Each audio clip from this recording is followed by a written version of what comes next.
마켓세븐으로 첫 순서를 시작하겠습니다. 시장에서 투자 아이디어가 될 만한 이슈로 얘기를 풀어보는 코너인데요. 함께할 분 소개해드리겠습니다. DB금융투자 DB금융센터의 이의현 부지점장입니다. 안녕하세요. 네, 안녕하세요. 네, 오랜만에 같이 방송을 하네요. 네. 몇 년 만에 네. 온 것 같습니다. 맞아요. 예. 매경 오랜만에 오시니까 네. 어떠세요? 네, 뭐 변한 건 없고요. 뭐 네. 굉장히 고향에 온 것처럼 좀 편안한 게 있네요. 알겠습니다. 네. 앞으로 잘 부탁드리겠습니다. 그러면 마켓세븐으로 이제 첫 순서를 시작할 텐데 시장에 투자 아이디어가 될 만한 이슈는 뭔지 함께 보시죠.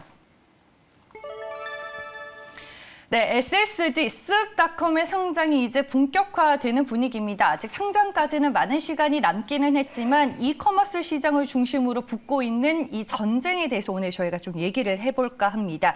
GS 리테일이 최근에 요기요를 또 인수를 했고 최근 네. 이쪽 이커머스 시장을 보면은 정말 뒤처지면 죽는다라는 마음가짐으로 업체들이 적자 생존 전략에 승부수를 좀 던지고 있는 것 같은데 SSG.com 그러니까 쓱닷컴이 네. IPO 절차를 좀 본격화하는 것 같은데 진행 과정이 어떻게 될까요? 네, 일단 뭐 쓱닷컴 쪽에서 네. 이마트 쪽에서 상장 주관사를 선정하는 입찰 제안서는 주요 증권사들에게 이미 보낸 상황이거든요. 네. 그렇게 되면 이제 각 증권사들이 신세계 이마트 쪽을 와서 이제 얼마에 상장시키겠다 비전에 대해서 이제 발표를 할 테고요. 거기에서 이제 선정을 하는 과정이 또 한 몇 달 걸립니다. 그렇게 되면 또 상장 예비 청구 심사가 들어갈 테고 네. 뭐 이런저런 거를 다 해보면 거의 1년 정도 잡으셔야 될 것 같고요. 일단은 내년 상반기 아무리 빨라도 내년 상반기 말미 그리고 조금 늦어지면 뭐 일반적인 시간표대로 한다면 워낙 또 덩치가 크기 때문에 이 부분에서 한 내년 하반기 정도에 상장이 시간표대로 진행이 된다면 상장되지 않을까 이렇게 생각을 하고 있는데요. 좀 전에 이제 언급해 주신 대로 네. 현재 이제 이커머스 시장이 워낙 경쟁이 격화되다 보니까 서로 인수합병이 굉장히 활발하게 일어나고 있습니다. 그리고 자회사가 상장이 아직 안 돼 있다면 이게 이제 상장을 하려고 하는 진행 움직임이 굉장히 빨라지고 있는데 이 시간표는 쿠팡이 이제 뉴욕 증시에 상장을 하면서 시간표를 굉장히 앞당겼다. 그리고 경쟁사들이 굉장히 마음이 급해졌다. 이렇게 생각을 마음이 급해진 상황이 됐다라고 보여지고요. 일단은 계속 지속적으로 이커머스 시장 자체가 이제 성장하는 시장이기 때문에 네. 여기에서 어느 정도 지금 계속 실적적인 부분들이 계속 나오고 있기 때문에 호실적이 계속 코로나가 이어지면서 온라인 플랫폼 시장, 쇼핑몰 플랫폼 시장이 워낙 커졌기 때문에 여기에 대한 성장세는 당분간 지속이 될 거고 시대적 흐름도 계속 지속이 될 거거든요. 그렇게 되면 성숙기로 진입하고 있는 시장에서는 M&A가 필수적입니다. 그리고 계속 IPO가 일어날 거고요. 그렇기 때문에 이런 당분간 경쟁 구도는 계속 지속될 거고 일단은 규모가 있어야 경쟁자들을 이길 수 있기 때문에 이러한 움직임은 계속 조금 더 지속될 거고 격화될 거다 이렇게 생각을 하시는 게 맞을 것 같습니다. 한마디로 자금이 필요하기 때문에 인수합병을 하거나 아니면 IPO를 해서 자금을 그렇죠. 또 끌어들이거나 약간 네네. 그런 식으로 좀 진행이 되고 있는 것 같은데 네. 유독 최근에 신세계그룹의 행보를 보면은 참 굉장히 발빠르게 공격적이죠. 움직이고 있다라는 생각이 굉장히 들어요. 그렇죠? 네. 공격적이고요. 최근에 움직임 보시면 네. 뭐 한 5조 이상 쏟아 부었거든요. 네. 신세계 같은 경우에는 또 여성 쇼핑 이쪽으로 또 인수를 하나 했었고 지금 뭐 이베이 코리아 네. 이마트가 인수를 했었죠. 그리고 스타벅스 코리아도 지금 인수를 했는데 전체 그룹 내에 전체적으로 인수 M&A 시장에 쏟아부은 자금이 한 5조 정도 되거든요. 네. 굉장히 큰 돈입니다. 그것 때문에 또 주가 지수가 좀 어느 정도 영향받지 않나, 자금력이 확실한가, 뭐 이런 부분이 있기는 했는데 일단은 뭐 지금 현재 주가에서도 이마트 주가를 보시면 아시겠지만 네. 굉장히 상승을 하고 있습니다. 이게 아무래도 실적이 바로 나오는 또 회사들을 잘 인수를 했다 이렇게 볼 수 있겠고요.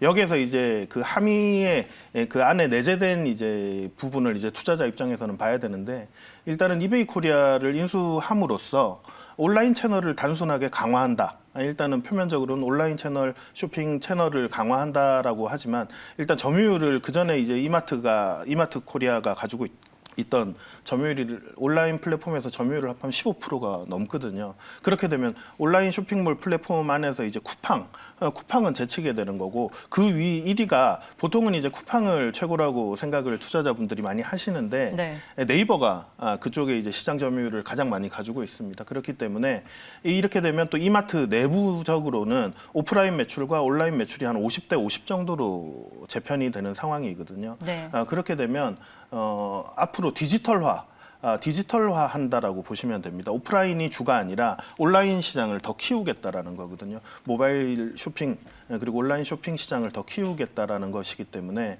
전체적으로 지금 현재 계속 공격적으로 진행되고 있는 이커머스 시장 그리고 이마트의 이제 인수합병을 보시면 이게 디지털화로 계속 전환이 되고 있다 이렇게 생각을 하시는 게 맞을 것 같습니다. 그리고 또 첨언하자면 스타벅스 코리아 같은 경우에는 바로 또 실적적으로 굉장히 큰 도움이 그러니까요. 되는 네. 그렇기 때문에 이마트가 또 주가가 신세계 대비해서 더 아웃퍼폼하는 결과 이게 자회사 쪽에서 바로 이제 연결 실적으로 나오는 부분이 있기 때문에 이런 부분에서 실적과 그리고 향후 신성장 동력 디지털화, 플랫폼의 디지털화에 두 마리 토끼를 지금 잡고 있지 않나 이렇게 생각하고 있습니다. 결국에는 이제 상장을 통해서 실탄을 확보하게 되면 배송 인프라 쪽에 많은 힘을 실게 될 텐데 앞서서 그렇죠. 뭐 네이버, 네. 쿠팡 등등 얘기를 해주셨어요. 앞으로 쓱닷컴과 쿠팡의 대격도는 좀 어떤 관점으로 봐야 돼요? 사이즈 규모 면에서는 차이가 있죠. 일단은 규모가 차이가 좀 꽤 있고요. 네.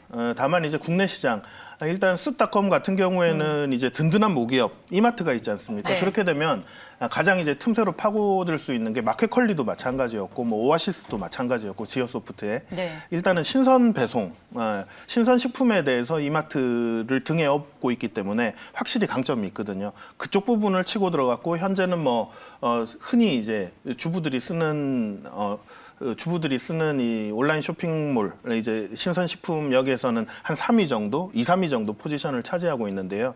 지금 신세계 같은 경우에 이마트 같은 경우에 이베이 코리아를 샀다라는 것은 네. 종합 온라인 플랫폼, 모바일 쇼핑몰 플랫폼 쪽 플랫폼화하기 위한 단계거든요. 그렇기 때문에 쿠팡을 따라가려면 아직 멀기는 했지만 전체적으로 이쪽 플랫폼 자체가 안착이 되는 것을 어느 정도 성공 여부가 굉장히 중요합니다. 그런데 성공 여부를 따지기 전에 성공을 하기 위해서 가장 기본적인 요건이 온라인 물류 시스템 자체가 굉장히 네. 안착이 돼야 되거든요. 이 부분에 대해서는 계속 지속적인 투자가 자금이 계속 들어갈 수밖에 없는 상황이거든요. 그렇기 때문에 여기에서 앞으로 이마트가 어떻게 공격적으로 그리고 효율적인 물류 시스템을 안착시키느냐 이 부분이 굉장히 중요합니다. 그러니까 뭐 페이라든지 마케팅 이 부분도 굉장히 중요하지만 무엇보다도 물류 시스템이 바로 배송의 신속도라든지 정확도 뭐 이런 부분에서 그리고 신선식품이 얼마나 효율적으로 잘 배달이 되느냐 뭐 이런 부분에서 물류 시스템이 굉장히 효율화돼야 되기 때문에 여기에서는 자금 투입이 지속적으로 일어날 것이고 여기에서 쿠팡이라든지 뭐 오아시스라든지 이 회사들이 다 상장을 하려고 하는 이유가 자금 조달이 일단 투자 자금에 대한 조달이 굉장히 큰 부분이거든요. 그렇기 때문에 이게 얼마나 효율적으로 되느냐에 따라서 이 경쟁사들의 도태되는 업체가 생길 테고 그렇게 되면 또 인수가 될 테고 계속 지속적으로 적자 생존의 흐름이 계속 이어질 거다 이렇게 보시면 될 것 같습니다. 결국에는 쿠팡이 상장을 하게 되면서 물류나 배송 인프라의 각 기업들이 좀 필요성을 격하게 공감을 하게 된 거네요. 그렇죠. 네, 알겠습니다. 일단은 뭐 쓱닷컴 같은 경우에는 지분을 가지고 있는 곳이 제가 알기로는 이마트와 신세계인 네. 걸로 알고 있는데 이마트가 좀 최근에 주가가 많이 오르기는 했지만 이마트와 신세계를 놓고 봤을 때 시장의 평가는 좀 어떤가요? 일단 뭐 둘 다 괜찮습니다. 일단은 신세계는 최근에 이제 자회사들 실적이 굉장히 좋게 나왔습니다. 그리고 이마트도 실적이 좋게 나왔는데 쓱닷컴 같은 경우에 아직까지는 적자거든요. 적자더라고요. 여전히 네. 계속 아까 전에도 말씀드렸지만 투자가 진행돼야 되는 아직은 투자가 조금 더 많이 진행되는 그렇기 때문에 적자 단순하게 실적이 적자냐 흑자냐 이 부분보다 실적적인 부분보다는 매출 볼륨이 계속 키워지느냐 여기에 이제 시장에서 조금 더 관심 그리고 주가가 오르는 부분에 더 큰 요인을 차지하다 보니까 그런데 굳이 이제 두 업체가 경쟁자라기보다는 상호 보완 업체라고 보시는 게 맞거든요. 네. 이마트나 뭐 신세계, 특히 이마트 같은 경우에는 실질적인 경쟁자로 볼 수 있는 게 뭐 네이버라든지 쿠팡이라든지 지어소프트의 오아시스라든지 마켓컬리 그리고 뭐 롯데쇼핑 뭐 이렇게 경쟁자로 보는 게 맞고 이마트 같은 경우에는 이마트와 신세계 같은 경우에는 한 배에서 나온 그 그렇죠. 그룹사이기 때문에 네. 상호 보완적이라고 보시는 게 맞습니다. 실질적으로 사업 영역 자체도 이마트 같은 경우에는 뭐 온라인 유통 그리고 오프라인 유통 이 마트 이쪽 부분이고요. 그리고 신세계 같은 경우에 호텔 부분 이 부분과 그리고 뭐 의류라든지 패션 쪽 이쪽에 이제 특화되어 있기 때문에 서로 상호 보완적으로 움직이고 있습니다만 일단은 같이 지분을 보유하고 있는데 신세계는 또 하락을 하고 있고 크게 상승을 하지 못하고 이마트 같은 경우에는 주가가 괜찮은 흐름을 보이고 있는데요. 이건 아무래도 신세계 같은 경우에는 지주사 역할을 하고 있기 때문에 네. 지주사 프리미엄이 어느 정도 깎이는 부분이 있거든요.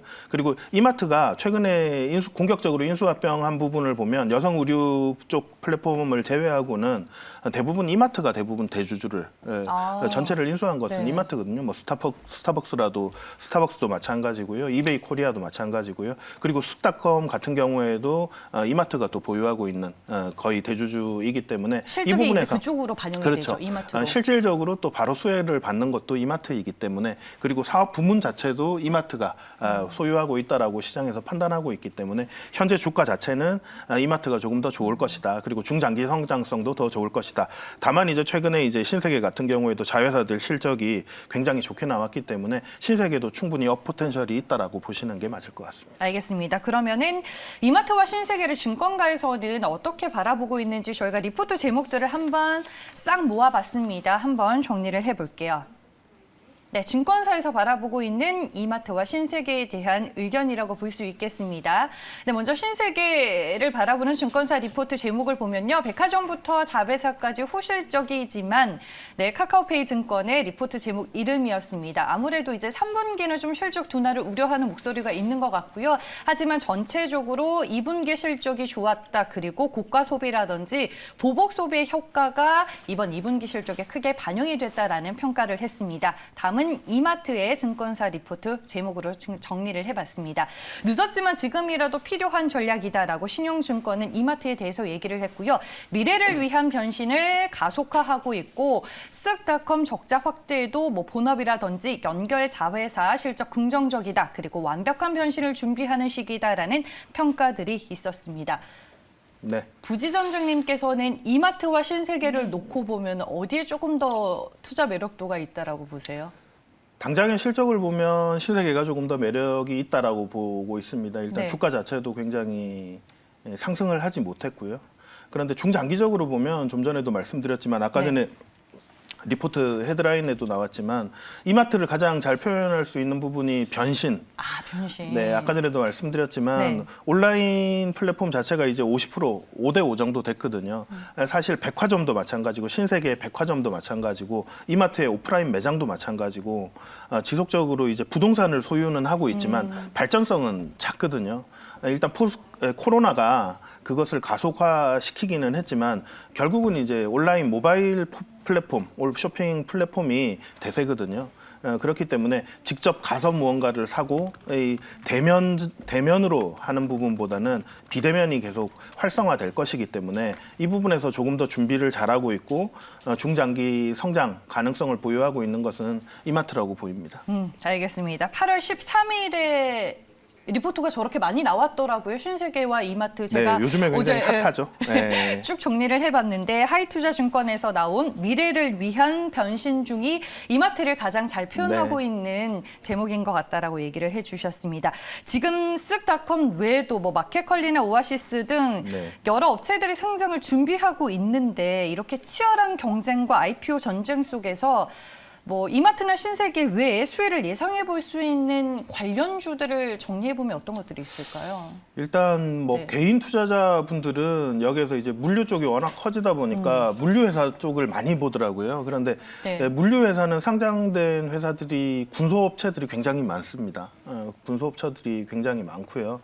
여기서 또 실적적인 부분이 이게 경쟁이 심화되면 그 밑단에 있는 휴대폰으로 치면 부품업체나 마찬가지인 거거든요.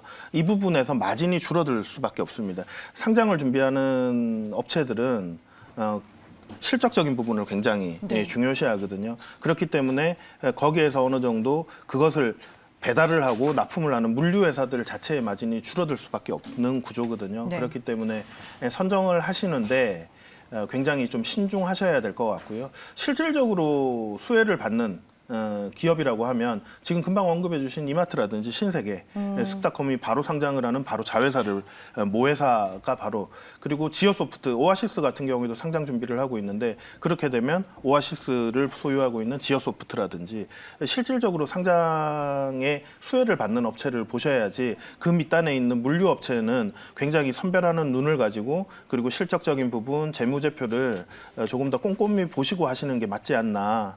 일단은 경쟁이 격화된 업체에서는 그 밑단에 있는 업체들은 쥐어짜기가 어느 정도 될 수도 있거든요. 네. 그렇게 되면 생각처럼 기대하시는 것만큼 실적에 반영이 되는 업체는 극소수다.